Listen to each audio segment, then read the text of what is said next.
Vamos então fazer uma recordação.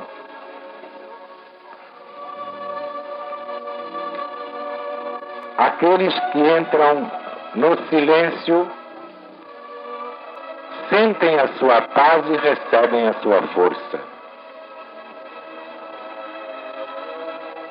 Se você não souber entrar no silêncio, você não tem força nenhuma.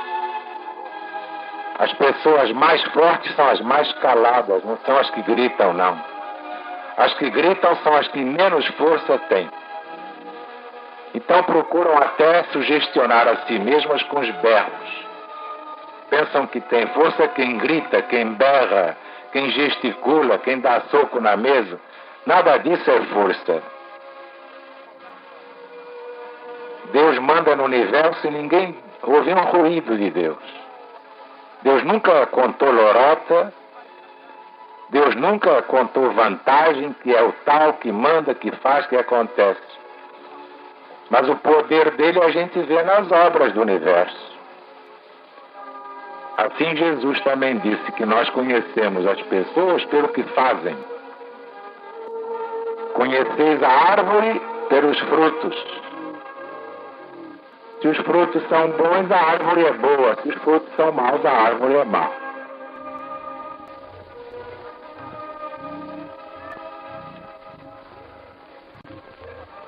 Quem aprende a entrar no silêncio encontra Deus. Os espíritos mais profundos gostam da introspecção, da interiorização. Porque para entrar numa corrente de força, para fazer uma prece realmente valiosa e valorosa, só fazendo silêncio e concentrando todo o pensamento nesse ato. O próprio Jesus, quando queria orar com os discípulos, se retirava para o lugar mais silencioso. Claro que a oração comum você pode fazer no ônibus, no trem. Você pode fazer no avião, na repartição, no seu trabalho, na rua, onde você estiver. Você de olhos abertos está pensando em Deus, fazendo a sua prece. Mas para a sua realização, você tem que entrar no silêncio, na solidão, longe de todos, como Jesus dizia. Quando quiseres falar com Deus, entra no teu quarto e, fechada a porta, ora teu Pai que tudo vê em segredo. E Deus que vê em segredo te recompensará. A humanidade inverteu tudo. A humanidade busca lá fora a felicidade, quando ela está dentro de cada um. Todo mundo está correndo, angustiado, todo mundo quer sair. Come depressa, nem mastiga, quer sair. Nem tomou o lanche, quer sair. Para quê? Para onde? Ninguém bem sabe o que é. Mas está todo mundo com pressa, agoniado. Com pressa, agoniado. Todos esses não têm tranquilidade e não têm equilíbrio. As pessoas mais fortes são as mais serenas. São as que sabem mais se concentrar e mais calar. Claro, só falam quando é necessário. Por exemplo, eu que adoro a solidão, quando eu falo às massas, tenho que falar às vezes 5 horas seguidas. E Jesus também. Mas aí já é trabalho, é o ato de ensinar. É diferente. Vocês reparem que a felicidade não é um dom exterior. Por isso Jesus disse, buscai primeiro o reino de Deus. E todas as coisas externas, materiais, nos serão acrescentadas.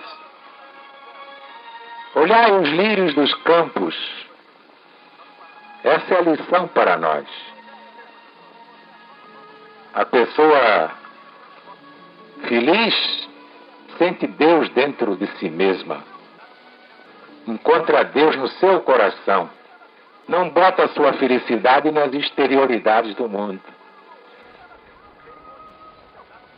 Mas um dia vocês vão conhecer os maiores segredos da natureza humana e os maiores segredos da natureza propriamente dita.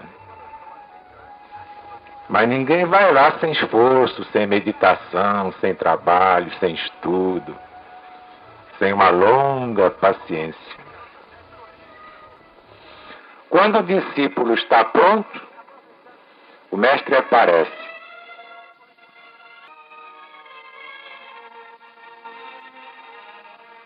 Vocês não veem como todos os emissários de Deus fazem um longo período de preparação? Até Jesus se submeteu a isso, aparentemente. Ninguém se improvisa professor. Ninguém se improvisa numa liderança. Tudo isso é resultado de um longo trabalho, de uma longa purificação, de uma longa ascensão. E a LBV está chegando agora à parte mais profunda desse trabalho, que Jesus já está voltando e tem de nos encontrar prontinhos, porque quando o discípulo está pronto, o mestre aparece. Também fiz ver que Jesus partiu como nós da estaca zero. Deus não foi Jesus perfeito, nem ele nasceu perfeito, acabado. Não, Jesus foi criado como nós, só que numa época em que ainda não havia o planeta Terra em que nós estamos. Vejam há quanto tempo isso. Jesus foi criado como nós, simples e ignorante, para mostrar que Deus é Pai de todos por igual, não há privilegiados, não há filhinhos do papai, não. Os chamados eleitos de Deus são aqueles que se fizeram eleitos pelo seu trabalho. E nenhum sofrimento é vão. Não importa que os homens não vejam, não aplaudam, não premiem, não importa isso, Deus está vendo. Por que sua vaidade é tão indócil? Por que você quer que todo mundo veja o que você faz para lhe bater palmas? Por quê? Basta que Deus veja. Não faz mal que a humanidade inteira não queira ver, não faz mal. Deus viu. Se Deus viu, fique tranquilo ou fique tranquila, que a sua felicidade é completa.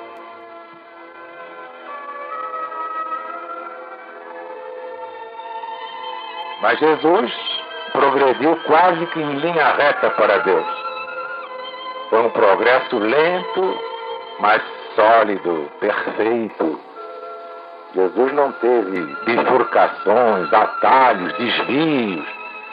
Foi praticamente uma linha reta. Teve uns deslizezinhos, como todo espírito geralmente tem, mas para marcar bem a sua própria evolução. Que espírito perfeito desde toda a eternidade, somente Deus. E esse é o Criador incriado, porque eterno não tem causa. Que há uns ateus engraçadinhos, bronquinhos, eles perguntam, quer dizer que o mundo foi feito por Deus? E quem criou Deus?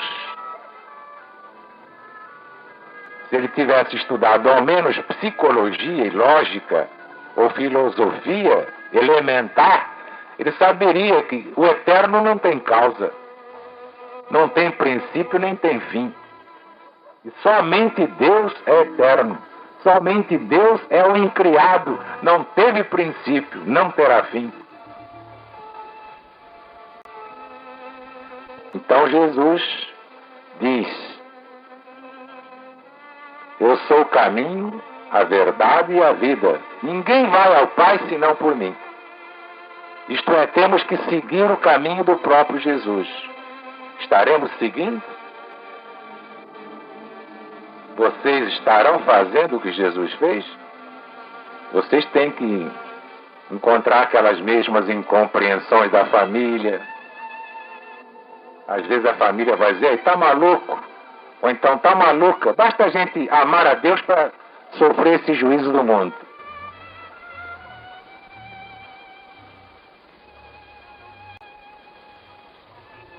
Ainda ontem eu vi numa revista esse novo maluco da música americana chamado Alice Cooper. Ele se intitula Rei e Rainha do Apocalipse.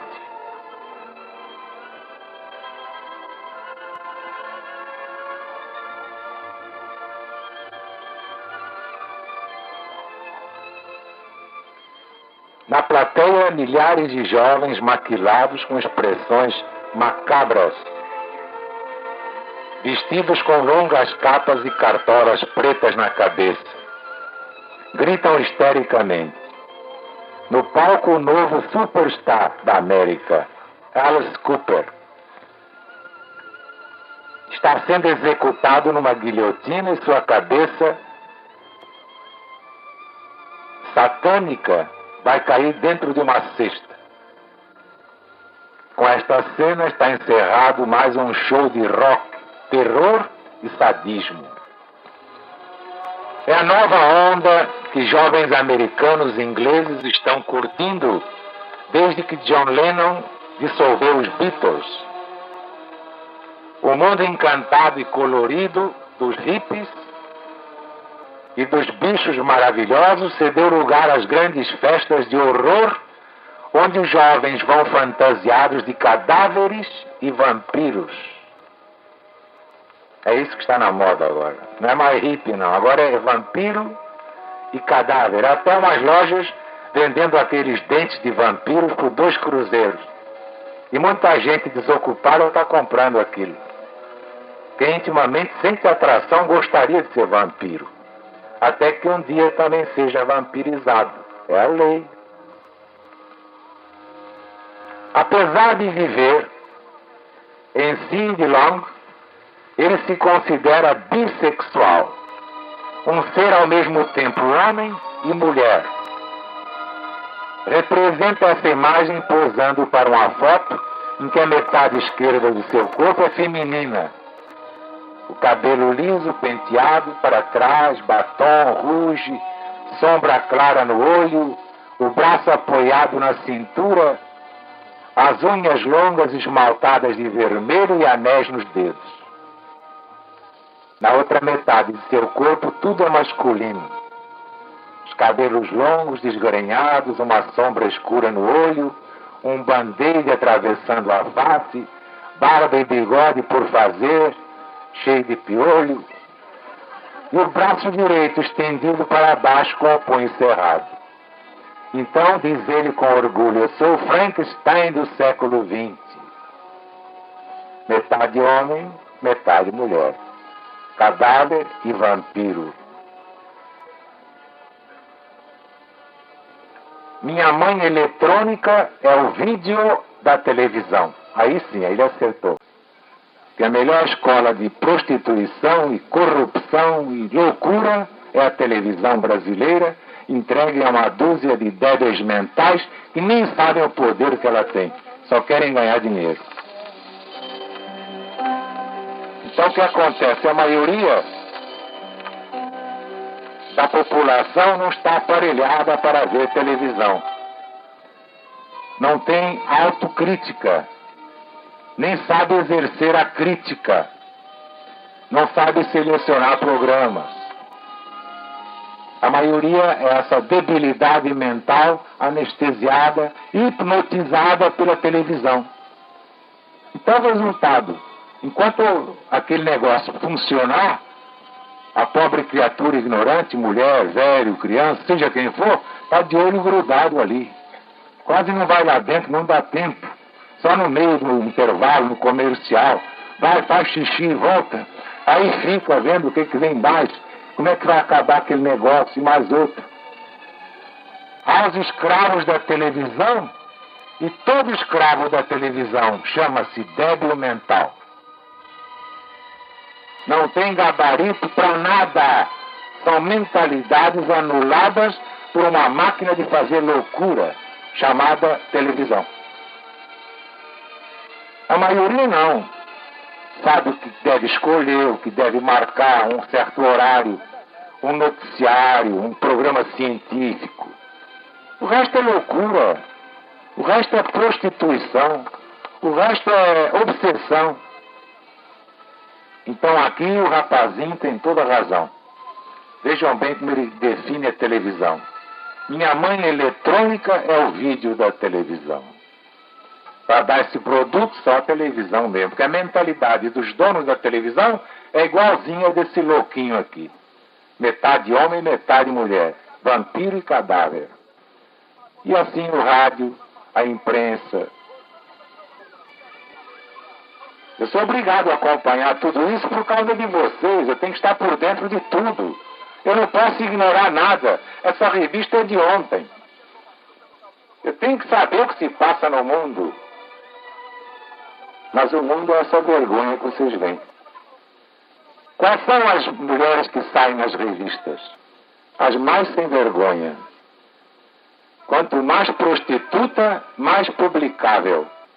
Então eles ficam endeusando umas meretrizes da TV, algumas juradas, outras cantoras, outras atrizes, mas tudo prostituta. Que dão vantagem, inclusive, ao jornalista. Dormem com eles e se promiscuem com eles. É aquela vergonha com eles. Se eu não falar, eu me envergonho de mim mesmo. Eu tenho que dar este alarma, porque metade da população está escravizada à TV e não faz mais nada. Deixa o bife queimando na panela, o feijão, o arroz, não visita mais ninguém, não telefona para a mamãe que está doente, não vai ao hospital ver aquele enfermo, porque está escravizado ao aparelhozinho de fazer um maluco chamado televisão. Outros são programas de rádio, desses disque-jockeys abusados, debochados, acanalhados, metidos a bonitinhos, de cabelo comprido. E há mulheres que ficam o dia inteiro perdendo tempo com esses vagabundos, chamados disque-jockeys. E assim a imprensa. O que é que você tem que ler na imprensa diária, nos jornais? É crime, é desastre, é assalto, receita de barbaridade, porque vocês vejam o que é a força da imprensa. Sai hoje um suicídio, um assassínio, alguém que pula do 19º andar, do 3º andar, do 5º andar. Pelo espírito de imitação, muitos vão fazendo a mesma coisa. É uma imprensa desgovernada, um rádio desgovernado, avacalhado, uma televisão prostituída, são os meios de comunicação entre nós. Como é que eu não tenho que alertar minha gente legionária? Estamos no fim do ciclo. Vem coisa pior, mas vocês não podem valorizar essa poluição sonora e essa poluição gráfica. Vocês têm que saber desprezar essa vergonha de TV, rádio, revistas, jornais, que são o maior desafio à justiça de Deus. Porque o tempo que nós perdemos com esses miseráveis é de meter medo, pensando nos nossos filhos, nos nossos netos, como vão fazer diante dessas influências terríveis. Como simples instrumento do mestre, eu tenho que dar esse recado. Não percam seu tempo com essas prostituições impressas, irradiadas e televisadas. Empreguem bem o seu tempo em coisas mais altas. Não andem atrás de horóscopo de rádio, de televisão, de jornal e revista, porque tudo aquilo é para ganhar dinheiro e explorar a ignorância humana. É como consultório sentimental de revista, consultório sentimental de rádio. mulheres dando conselhos, umas ignorantoides dando conselhos. Mestre Deli, Madame Deli, outros bobocas, dando conselhos. Que gabarito espiritual tem eles para dar conselho? Não liguem essas porcarias, isso é poluição sonora. Que valor moral espiritual tem essa gente para aconselhar? Largue esse homem, largue essa mulher, abandone esse homem, abandone essa mulher. Baseado em que autoridade ele pode fazer isso? E se for uma aprovação transitória que o sujeito tem que passar, porque pediu antes de reencarnar, como é que vai abandonar aquela mulher? Como é que aquela mulher vai abandonar aquele homem?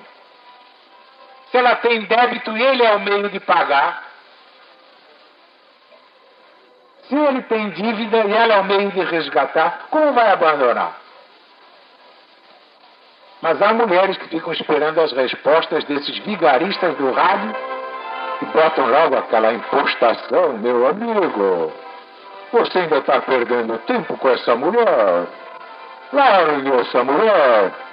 Largue a sogra dela se está fermo. Ou então o contrário. Mas minha filha, você ainda está com esse homem? Se não largou esse infeliz, largue esse infeliz, deixe de lado, vá-se embora. São tão ignorantes que eles não estão vendo a responsabilidade que eles estão assumindo. O que eles sabem do passado daquela mulher ou daquele homem? Para aconselhar desse jeito. Alguma vez eu fiz isso? Vocês já me viram fazer em 25 anos de LBV? Por quê? Porque cada caso é uma visão completamente diferente. Cada caso é um panorama à parte. A lei divina é uma só, mas os graus de entendimento variam ao infinito. Daí, às vezes, eu procurar as palavras para me expressar. Porque há muita coisa que eu não posso dizer assim, porque um está no grau 2, outro está no grau 5, e eu tenho que maneirar, como se diz na gíria, para me fazer entender.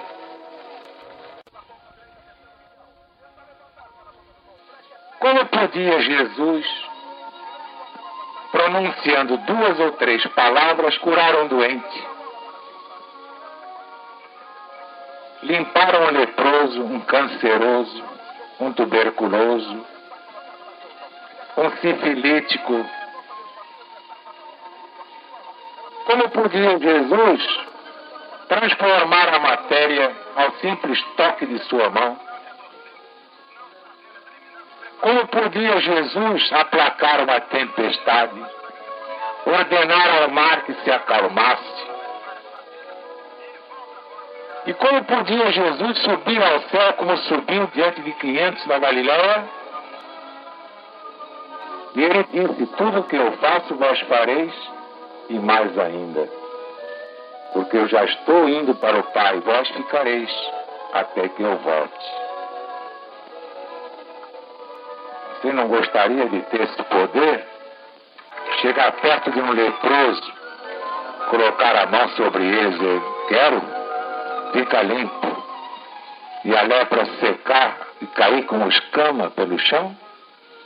Você não gostaria de curar um tuberculoso, um canceroso? Pois qualquer um de vocês pode fazer isso, se tiver fé. Mas tem?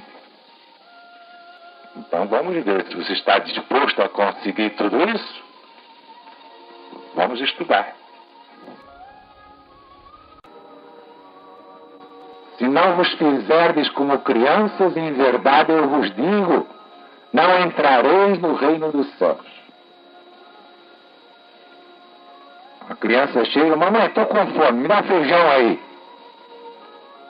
Ele não quer saber quem é que trouxe feijão, quem pagou o feijão, se tem feijão no supermercado, se o armazém tem feijão.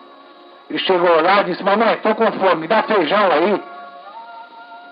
Porque eu sei que feijão aparece bem temperadinho. Então ele tem tanta fé no pai e na mãe que sabe que não vai faltar o feijão dele. É isso que Jesus quer que vocês façam com Deus. Peçam o seu feijão a Deus com a mesma certeza com que a criança pede em cada um de vocês, pai ou mãe. Mas temos fé ou desanimamos diante dos menores obstáculos? Ou chegamos a descrer de Deus quando perdemos na loteria esportiva? Ou achamos que Deus não foi bom porque negou uma coisa que ia destruir o nosso futuro? E às vezes pedimos absurdos e Deus não atende para nosso bem. Como uma criança que pedisse ao seu pai uma arma de fogo devidamente carregada. O pai não pode dar. Pedidos absurdos Deus não pode atender.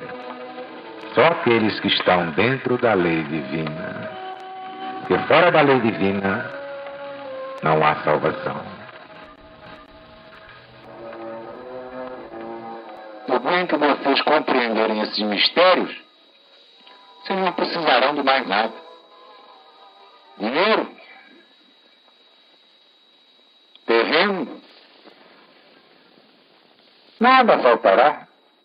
Vocês terão o poder de atrair aquilo de que precisam e com a necessária velocidade. O Paráclito, a fonte de todo o conhecimento, está dentro de cada um de vós. Unicamente à espera de ser chamado para ensinar a verdade sobre todas as coisas. Eu não disse isso numa reunião lá do Casarão Riachuelo? Porque Jesus já vinha dizendo há tanto tempo, e antes dele João Batista. Por isso o amor é a maior força da vida. Não é a bomba atômica, não é a bomba de hidrogênio, a bomba de cobalto. A maior força chama-se amor. Vejam como a humanidade não é de amar. A finalidade das religiões não é o amor. Porque o novo mandamento o que é? É o mandamento do amor. Amai-vos, tanto quanto eu vos amei. Por que as religiões, em Celina, por que não amam umas às outras? Por quê?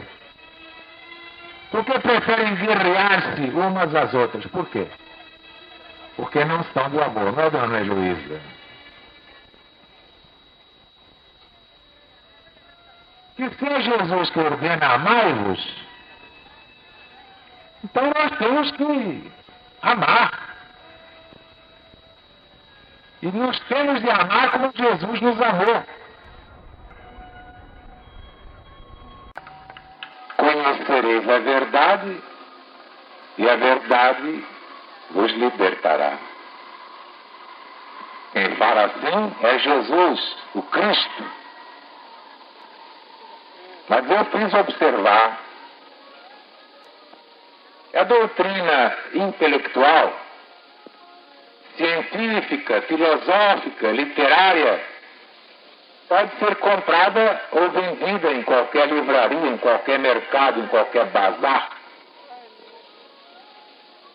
Mas nunca o será a sabedoria do entendimento espiritual. Porque entendimento espiritual quer dizer sabedoria espiritual, poder espiritual. E quem tem poder espiritual tem todos os poderes. Ninguém pode revelar Deus a quem quer que seja.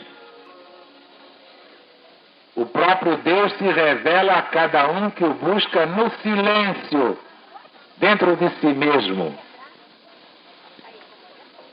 Você já entrou no silêncio? Já fez uma experiência? Se isolou, fechou a porta, pensou em Deus no maior silêncio? O que é que você sentiu?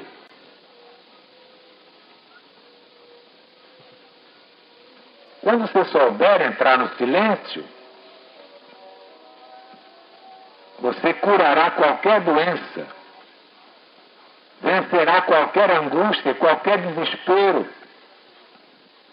porque só há um poder que é o de Deus, nada mais é poder.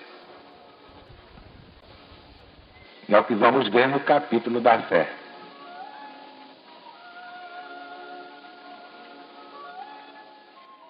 Você não gostaria de chegar à sua casa, ver sua mãe doente, tocar na sua mãe e vê-la se levantar? O que foi que houve, hein?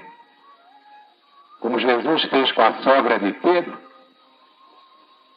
O Evangelho diz que Jesus chegou lá e repreendeu a febre que estava atormentando a sogra de São Pedro.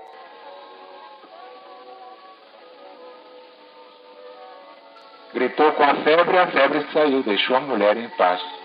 E ela foi preparar lá qualquer coisa para servir a todos. Não podia nem se levantar da cama. Esse poder vocês vão ter. E vão ter prodigamente. Mas para chegar lá, vocês têm que entrar no silêncio e fazer a integração do próprio Espírito no Espírito de Deus.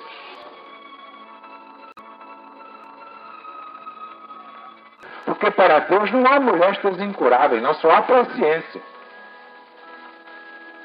Nunca se conformem com aqueles que dizem, esse não tem mais jeito, esse está condenado. Ninguém está condenado, e quando Deus quer, sempre há um jeito. Seja câncer, seja lepra, seja o que for.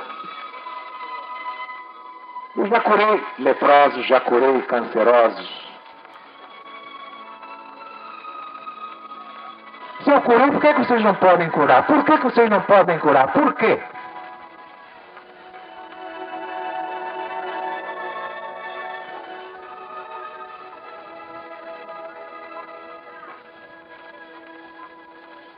Aí é que está. Mas não curou? Aí.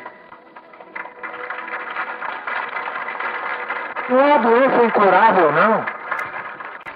Outra coisa, esse negócio de velhice é outra vigarice. Não há velhice, minha gente.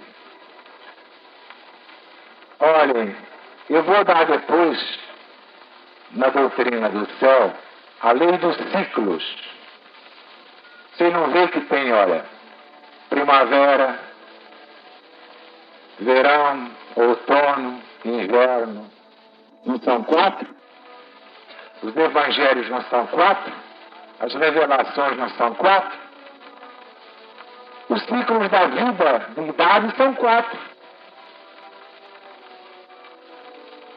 Mas pelo fato de alguém chegar aos 60, aos 70, isso quer dizer que é velho, por quê? Não há velhice pelo plano divino, não há velhice. Depois o velho volta a ser criança. Então o velho está mais próximo da infância do que muita gente boa. É uma ilusão muita gente desanimar, se colocar à margem porque já está velho, agora eu não dou mais nada, eu já estou curado, eu já passei da idade. Tudo isso é debilidade mental, só fala assim, débil mental. E a velhice é uma usurpação oriunda de ignorância da lei divina. Não há velhice, não.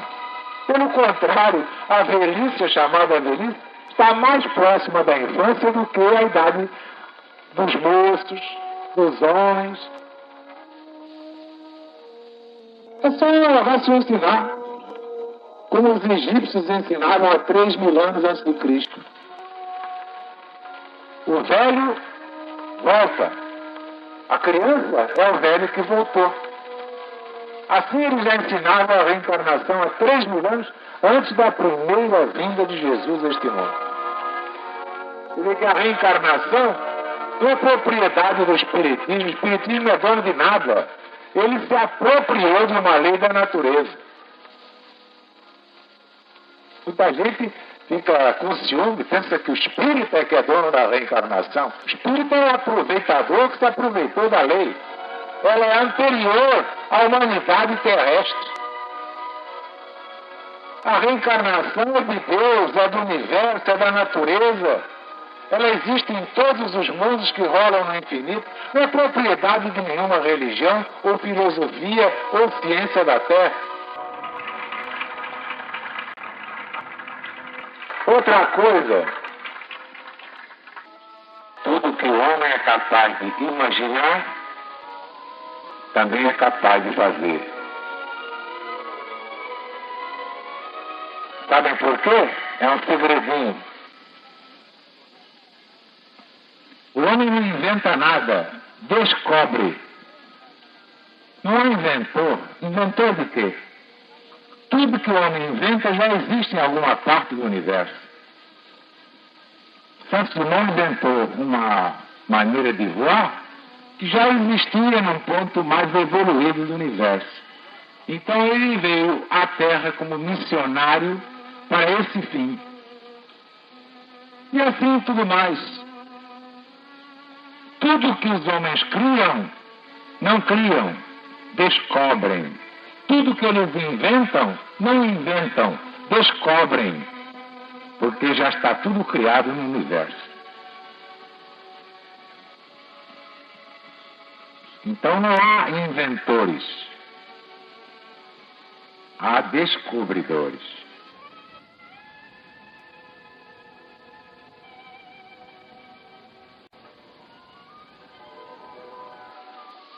Eu recordei como exemplo o rei Salomão. Antes de assumir o reino para substituir seu pai Davi, foi-lhe dado um pedido a Deus. Então todo mundo esperava que o rei Salomão dissesse: Senhor, eu quero uma fortuna. Senhor, eu quero todas as riquezas imagináveis. Senhor, eu quero muita saúde, eu quero ficar forte para gozar bem o poder. Não. Salomão pediu a Deus apenas entendimento espiritual, discernimento espiritual, descortino espiritual. Então Deus lhe disse: como só me pediste sabedoria, entendimento espiritual, e não me pediste ouro, riquezas, fortunas, poder, saúde, eis que te darei entendimento espiritual e mais dinheiro, todas as fortunas, todas as joias, e saúde e tudo mais. Porque quem busca primeiro a Deus, recebe as outras coisas por acréscimo. Esta é a lei. Vocês conhecem a passagem da criança que tinha duas mães? Duas mães diziam: a criança é minha, a criança é minha. Então, foram ao julgamento do rei Salomão.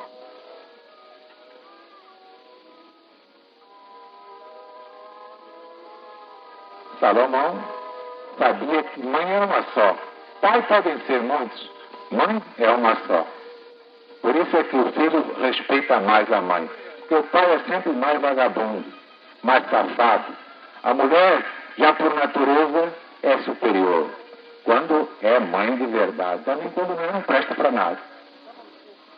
A mulher se avacalha também facilmente. Quando deixa de ser mãe. Mãe, quando eu digo, é mãe. Mãe! Não é vagabunda, não. É mãe. Essa é a mulher que nós respeitamos. E o padrão é Maria Santíssima. Pois bem, Salomão sabia que a mãe só podia ser uma das duas. Uma estava mentindo. Queria a criança para atingir outros fins. Há mulheres que andam com crianças para pedir esmola na rua. Nem são filhos dela. São vagabundas que vivem explorando as crianças. Mulheres ordinárias, mulheres vis. Não são dignas desse nome, mulher. São virados, são vampiros ambulantes. Então Salomão disse: muito bem, vocês não chegam a um acordo, né? Ô guarda, vem cá, pega a espada aí. corta essa criança no meio e dá metade para cada mãe. O que aconteceu? A verdadeira mãe deu um pulo, chorando. Não, pelo amor de Deus, pode dar a criança para ela, que ela é que é a mãe da criança. Então Salomão disse, pois bem, então agora eu sei que a mãe é você, a outra é uma vagabunda. Rua com ela, criança para esta, e resolveu.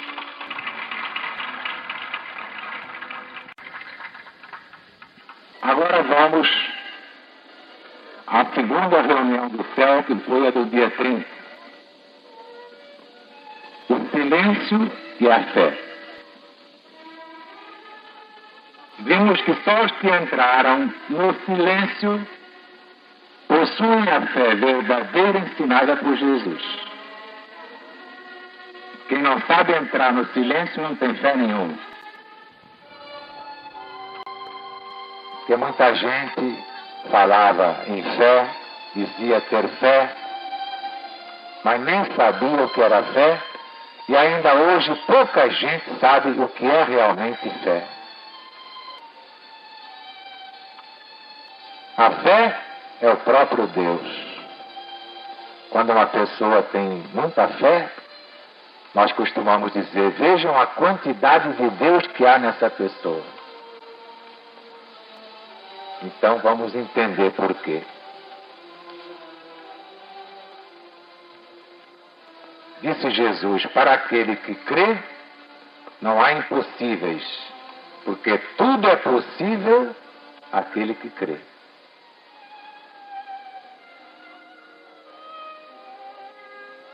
Você gosta que alguém duvide da sua palavra?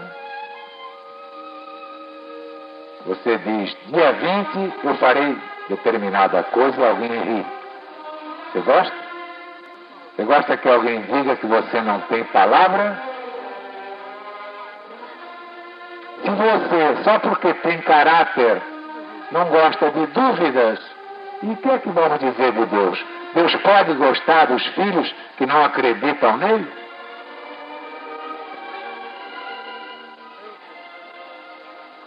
Evidentemente, vocês estão vendo que a maioria pensa que tem fé, mas não tem. Que só examinar o Evangelho, o Apocalipse, que é o Evangelho moderno, cada um verá a distância que ainda o afasta de Deus. Por quê? Pela falta de fé. Daí São Paulo dizer, sem fé é impossível agradar a Deus. Porque Deus não gosta de gente duvidosa. Todo poder é Deus. Se Deus criou esse universo infinito, o que é que Deus não pode fazer? O que é que Deus não pode realizar? Se Deus criou bilhões, bilhões, bilhões de estrelas, bilhões, bilhões, bilhões de sóis, toda essa infinidade de mundos que rolam no infinito, o que é que Deus não pode fazer? O que é impossível a Deus? Então, seja o que for que você peça, sendo justo, Deus atenderá e lhe dará. Mas não pode ser um pedido egoísta, senão já está prejudicado. Deus não dá. Deus não pode tirar o seu merecimento individual. Então temos que estabelecer a diferença entre fé cega e fé raciocinante. Há duas espécies de fé. Uma completamente ceguinha, mas outra que se guia pelo raciocínio mais poderoso, pela lógica mais positiva. Fé cega é a crença intuitiva num poder mais elevado que todos os poderes conhecidos. Mas é só. O resto é vago. Mas a fé raciocinante é que se baseia num princípio imutável. Não depende de fatos físicos. nem da evidência dos sentidos humanos. São 5 sentidos humanos. É a intuição, que vem a ser Deus em nós, infinitamente mais elevada que a razão. Nasce da verdade, enquanto o intelecto se baseia tão somente no saber restrito dos sentidos. Por isso as coisas de Deus parecem loucura, diz São Paulo. É que só pode ser discernida cada coisa de Deus espiritualmente, não intelectualmente.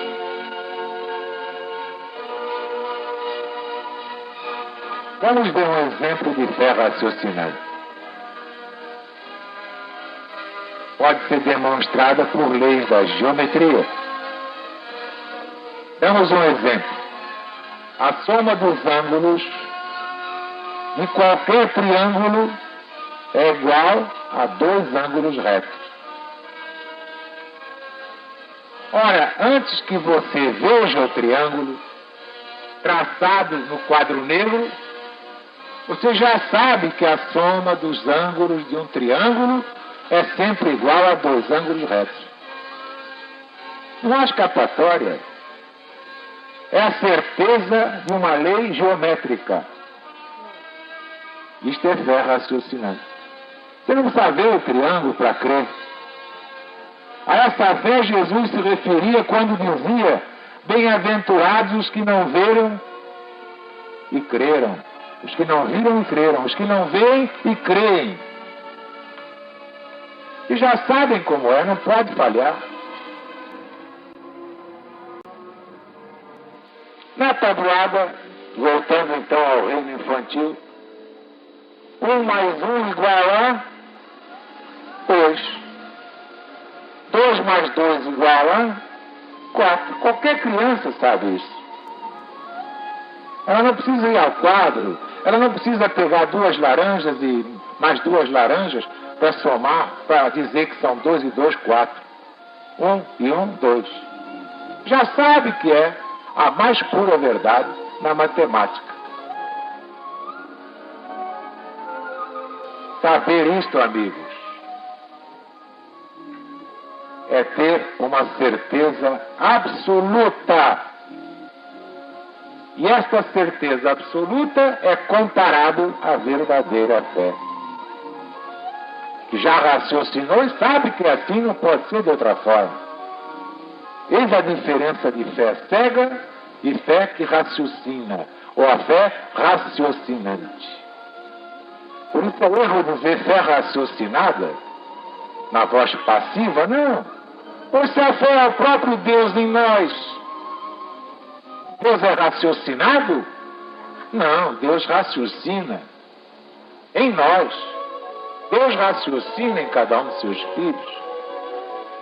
E vai evoluindo cada vez mais, até que possamos dizer com Jesus: eu e o Pai somos um.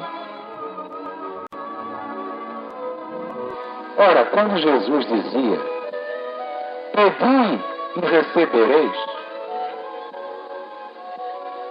Deus é a soma total de todos os bens do universo. Não é só desse planetinha, que a Terra é um planetinha muito ordinário, muito vagabundo. Isso é um mundo velho, já posto de lado, já está em desuso. A Terra é um dos planetas mais atrasados, uma das coisas mais inferiores que há. Esse bem que nos rodeia por todos os lados, esse bem ilimitado, infinito, é o suprimento inesgotável de cada súplica ou pedido que lhe possamos fazer, seja qual for. $1 milhão, 500 milhões de dólares, depende de saber para que é. Se você está preparado para aplicar 500 milhões de dólares na educação verdadeira do povo, se você provar que está aparelhado e pode fazer isso, E não é para você se orgulhar. Deus lhe dará os 500 milhões de dólares. O que é que Deus não tem para lhe dar? Todos os homens são instrumentos nas mãos de Deus. Deus pode usar um milionário e fazer ir ao seu encontro para lhe dar esse dinheiro. O que é que Deus não pode fazer? Mas no justo momento em que você diz, olha, para cima de mim, não acredito nisso, nessa hora você decretou a sua sentença de morte. Você não pode receber nada de Deus e não vai receber. Vai rastejar como cobra até o fim.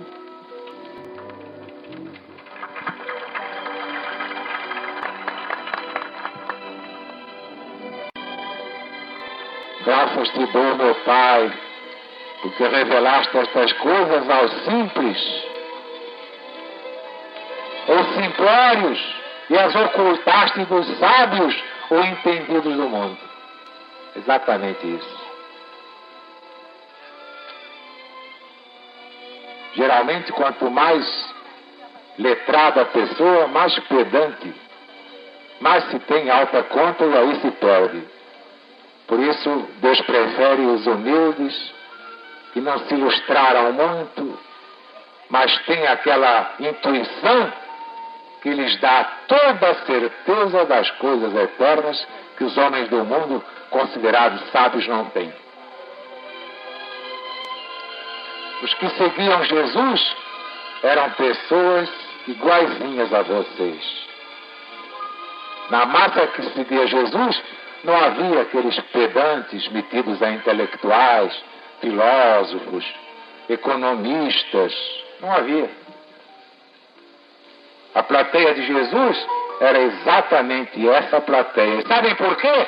Porque esta plateia é a de Jesus.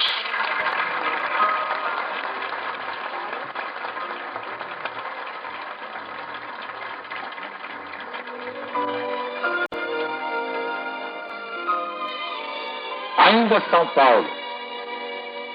A fé é o firme fundamento das coisas que se esperam, a prova das coisas que se não veem, mas que existem, invisíveis.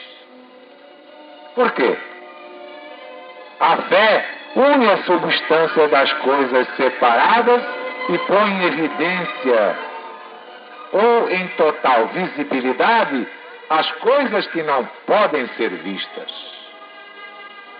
Esse é o poder da fé. Se você tem fé, se você tem mesmo fé, então você vai compreender o tópico número 11, final. Uma velha sentença iniciática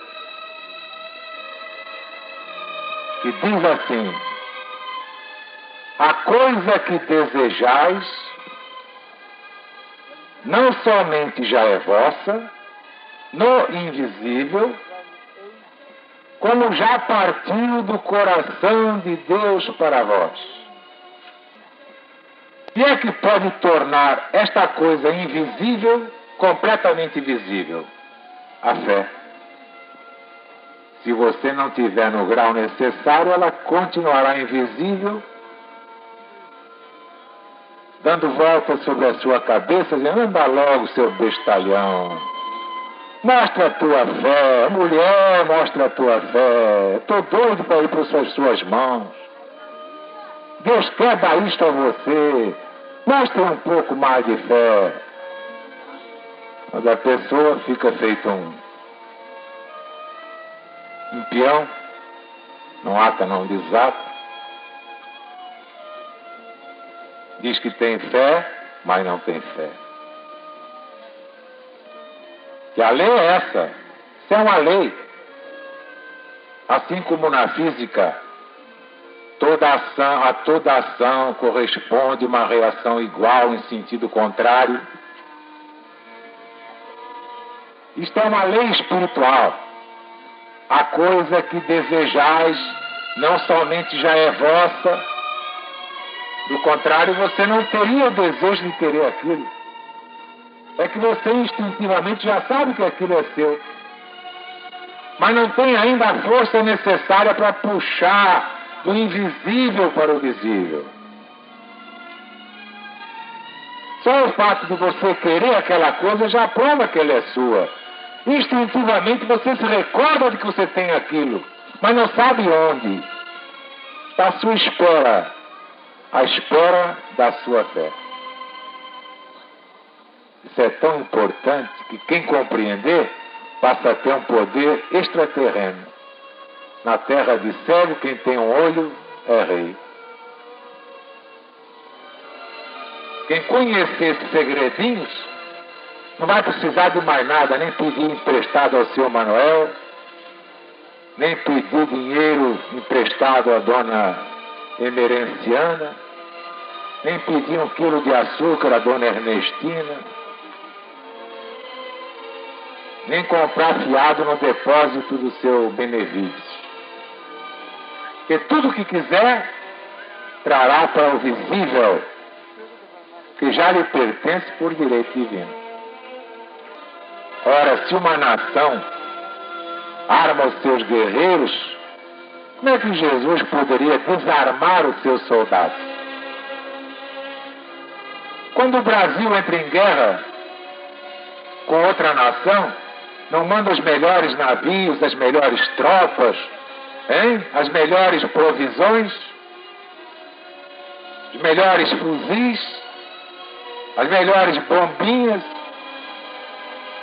Esses são os soldados do Brasil. Será que eles são melhores que os soldados de Deus? Então como é que Deus não vai armar os seus soldados? Se você tiver fé, o que você está precisando, Deus lhe dá sem delongas. A vantagem é não ter e fazer. É tirar do invisível para o visível. É que você não tem fé. Você está rindo de Deus até hoje e não sabe. Você está debochando de Jesus. Você não acredita nele. Você não acredita em Evangelho nem em Apocalipse. Você não acredita em nada. Você acredita na loteria esportiva. É esse o negócio. Então você não recebe. Você não sabe aplicar uma lei espiritual. Porque isso não é uma hipótese. Isso é uma lei. É uma lei.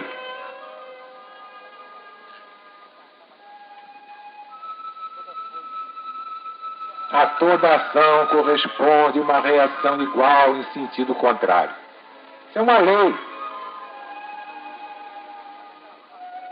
Quem for já está no invisível esperando que você saiba puxar pela fé do visível, do invisível para o visível.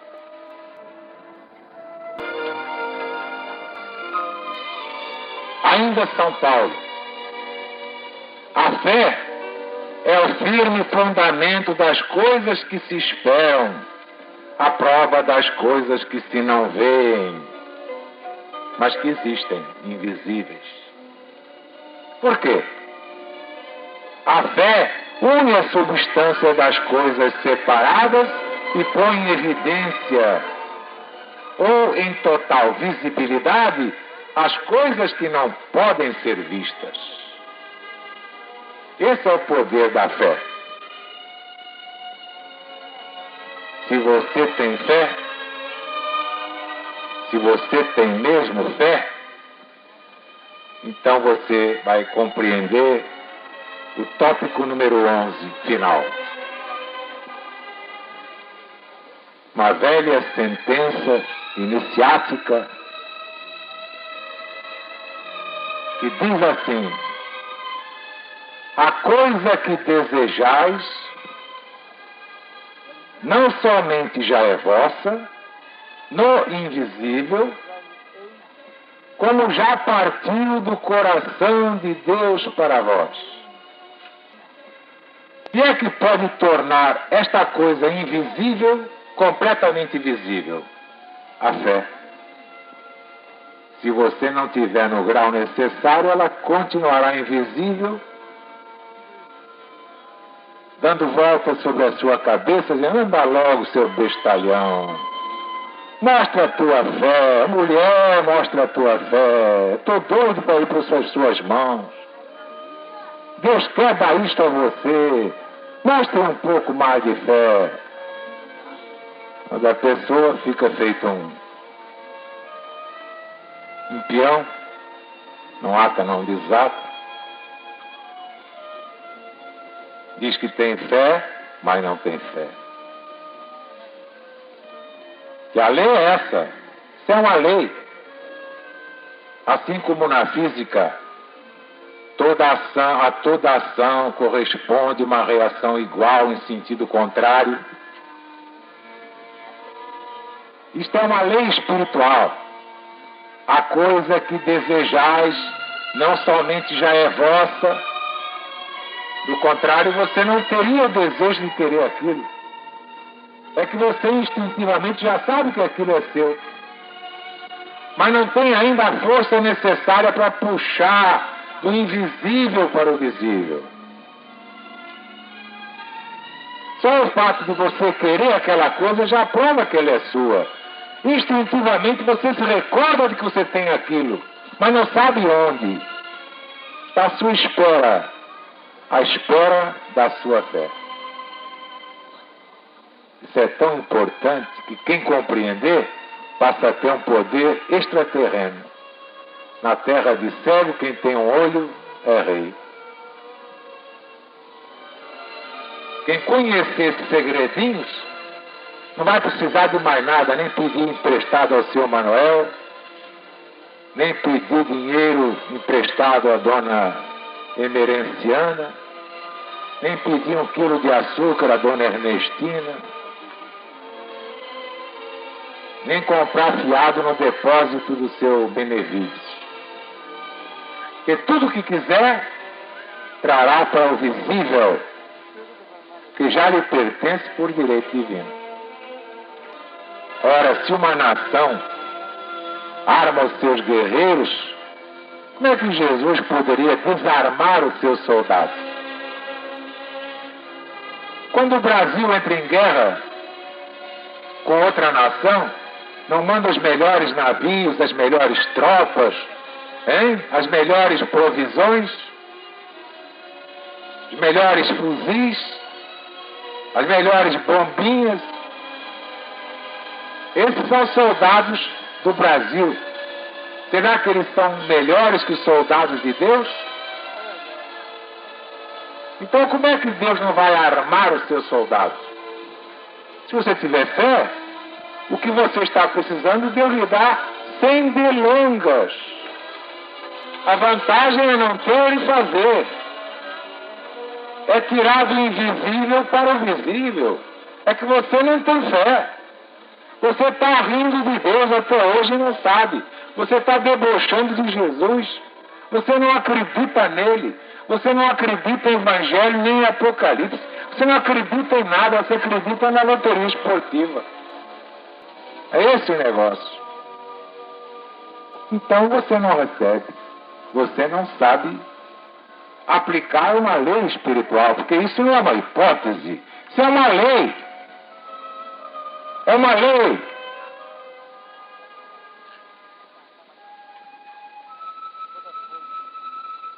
A toda ação corresponde uma reação igual em sentido contrário. Isso é uma lei. Que é seu já está no invisível, esperando que você saiba puxar pela fé do visível, do invisível para o visível. Lembrem-se bem que eu vou encerrar agora. É uma lei divina. É mais do que uma lei humana, mais do que uma lei eclesiástica. É mais que uma lei espiritual, é uma lei divina. A coisa que desejais não somente já é vossa, no invisível, como já partiu do coração de Deus para vós. Isso prova que vocês são as pessoas mais ricas deste mundo. Só os ignorantes não entendem isso. que Jesus não andava com dinheiro, veio como humilde carpinteiro, que ele tinha o poder de transformar tudo em ouro, em dinheiro, em pedra preciosa, em que ele quisesse. E vocês têm esse poder. É que vocês não sabem como. Ninguém pode brincar com o poder de Deus. Mas quem duvidar não conseguirá nada. Duvidou, já morreu. Já morreu. Deus não aceita gente duvidosa. Agora, é preciso atingir o equilíbrio de tudo isso. É preciso saber como. Em que condições tudo isto é possível.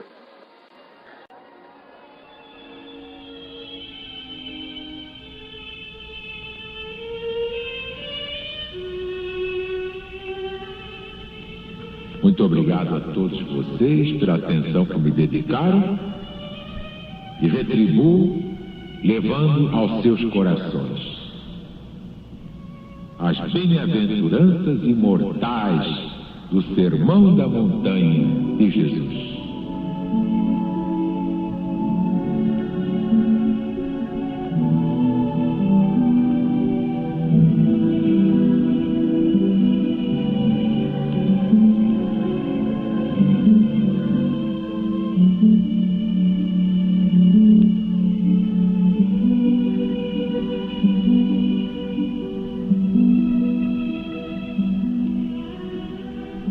Jesus, vendo a multidão, subiu ao monte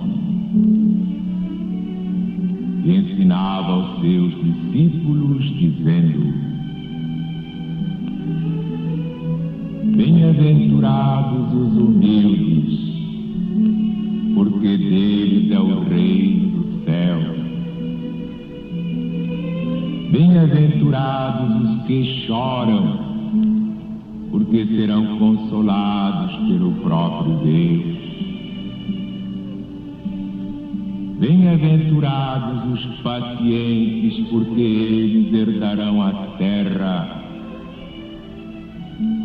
Bem-aventurados os que têm fome e sede de justiça, porque terão o amparo da justiça divina.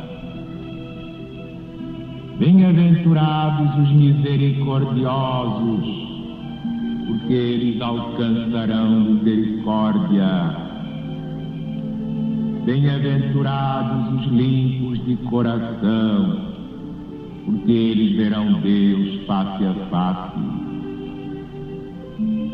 Bem-aventurados os pacificadores, porque serão chamados filhos de Deus. Bem-aventurados os que são perseguidos por causa da verdade, porque deles é o reino do céu. Bem-aventurados sois vós, quando vos perseguem, quando vos injuriam, e mentindo fazem todo o mal contra vós por minha causa. Exultai e alegrai-vos, porque é grande o vosso galardão no céu.